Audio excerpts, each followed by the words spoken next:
તારી બુદ્ધિ થોડી છે તો મોડું આવે. બોલ, જમવામાં શું બનાવ્યું છે? બાપુ દાળ ભાત બનાવ્યા છે. દાળ ભાત બીજું કઈ બનાવતા શીખેશ કે નહીં? શું જવાબ આલીશ તારી સાસરી વાળાને? બસ દાળ ભાત જ બનાવતા આવડે છે, બીજું કઈ શીખી નથી તું? બાપુ મને ખાવાનું બનાવવાનું નથી ગમતું. બહુ હિરોઈન ના બને.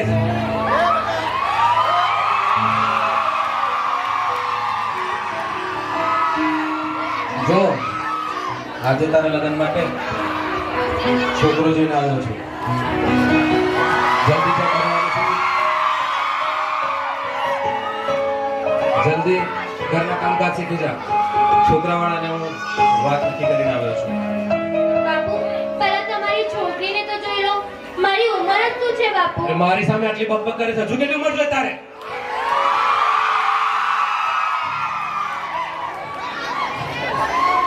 બાપુ મારે ભણવું છે.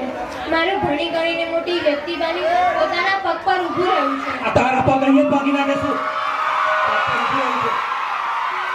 બહુ જોઈ પોતા પગ પર ઊભું રહેવાનું. જો છોરી, તને કહી દઉં છું, તારે તારા લગ્ન નક્કી કરીને આવ્યો છું, બરાબર? તારે આ ભણવાનું બધું છે ને હવે બંધ કરી દે. તારે તારે લગ્ન મારી તો તમે મારી માને પણ મારી નાખી બાપુ. હવે કેટલાને મારશો? મારી સામે પણ છે. બસ. કાન ખોલીને સાંભળ છોરી. જે ઘરમાં તારી મારી નથી ચાલી ને તારી પણ નહીં ચાલે. અને આજે તારો ભણતરનો ટીડો છે, આ બધું છે ને આ ખાલી ચોપડીઓમાં ચાલુ લાગે. આ બધું બોલ. હે ભગવાન, તારી પાસે એક કુળનો દીપક માંગ્યો હતો, એક દીકરો માંગ્યો હતો, અને આ સાપનો ભારો દઈ દીધો મને તે. મારે કુળનો દીપક જોઈતો હતો, તો ઘરને દીકરો ખરે કુળનો દીપક હોય, પણ છોકરીઓ પણ ઓછી રોશની નથી આપતી. રોશની ની તારા બધું છે ને ચોપડો ચાલુ લાગે છે ને. ચોપડો નથી હટ. હવે તારું ભણવાનું હું હમણાં વાત કરું છું. ભગત સાહેબ, આપણે જે તમને બરોડા લગ્નની જે વાત કરી હતી ને તે પાકું કરી દો. છોરીના હાથ પીળા કરવાનો સમય થઈ ગયો. મારે લગ્ન નથી કરવા.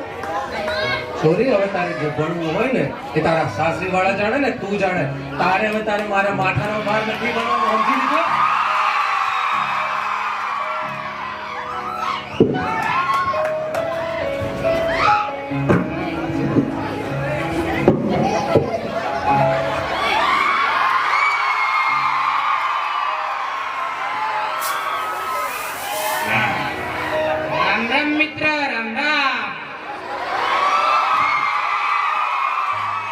મિત્ર આવ્યો, આજે 15 વર્ષ પછી તું આવ્યો.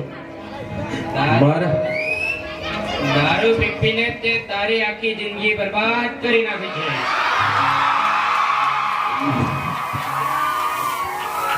વાત તારી હાસે મિત્ર. તારી એકની એક દીકરી હતી, તેને પણ તું ઘરમાંથી કાઢી મૂકી છે. અને ભગવાનનો આભાર માન કે તને મોતના મોઢામાંથી ડોક્ટરે તને બચાવ્યો છે. ડોક્ટર સાહેબ નહીં, ડોક્ટર મેળા. મારી પાસે પૈસા નતા, બધું દારૂ પીપીને લૂંટાઈ ગયો. છોરીને લગ્ન કર્યા પછી મેં દારૂ પીપી કર્યો. 15 વર્ષથી બધું લૂંટાઈ ગયું મારું. તમને યાદ છે આ જે તમે દારૂ પીપીને તમારી દીકરીને બહાર કાઢી મૂકી હતી ને, એ જ તમારી દીકરી છે. ડોક્ટર સાહેબ, ના હોય આ છોરી જો કપડા કેવા કરી. ડોક્ટર મેડમ, તમારો ખૂબ ખૂબ આભાર. તમે મારા ગરીબને બચાવ્યો. મારી પાસે તો કશું છે નહીં આવવાનું.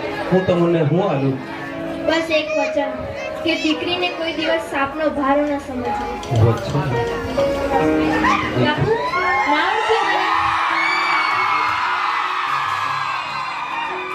મેં તમારી એક દીકરી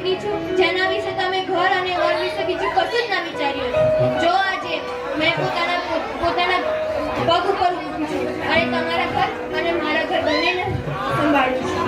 દીકરી મારી ભૂલ થઈ ગઈ. ઘરની બહાર કાઢી અને હાસુ કહું છું, તમને બતાવું કહું છું, સોરી હોય તો સોરી ભણાવવાની, આવી મને સોરીને ભણવાનું બંધ નહીં કરાય છે. Thank you.